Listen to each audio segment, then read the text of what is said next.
everyone, I wanted to show you how to take this isidewith.com quiz.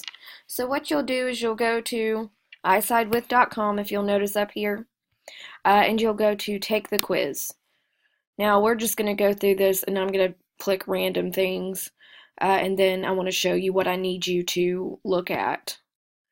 And for those of you in my in-person class, I want you to print out your results. Now, one of the things that I want to talk about here is you have the ability to answer this very specifically. So, for example, if you want to answer the question, should the president be able to authorize military force against Al Qaeda without congressional approval? Well, you might not think yes or no, right? You might have other stances. If that's the case, click other stances, and the better or the more time that you dedicate to this quiz, the more accurate the quiz will be. Okay, so let's say no, Congress should approve all military conflicts. Right, and if you really care a whole lot about national security issues, then make sure that you answer this to your fullest.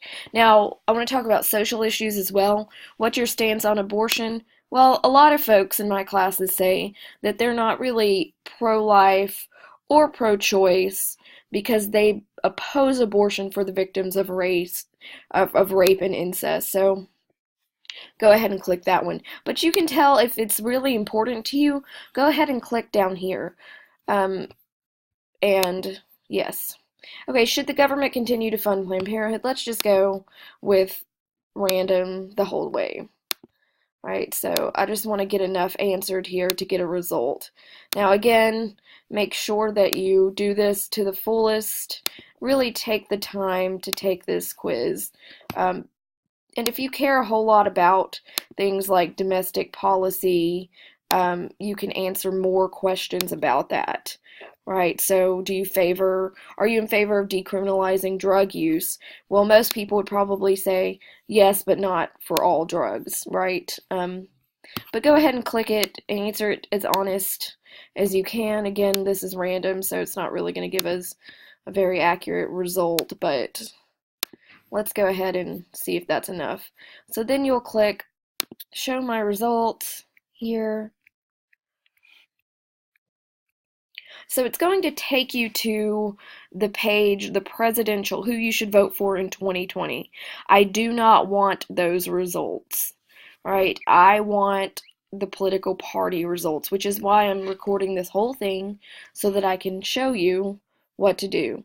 So it says my presidential ballot. So we're randomly, it should tell you percentages, randomly Democrat here. But click my parties. That's what I want here is my parties. And it will tell you what percentage of each party it is. If you are in my in-person class, I want you to print this and bring it to me the day that it is due. If you are in my online class, I want you to use these results for the short answer.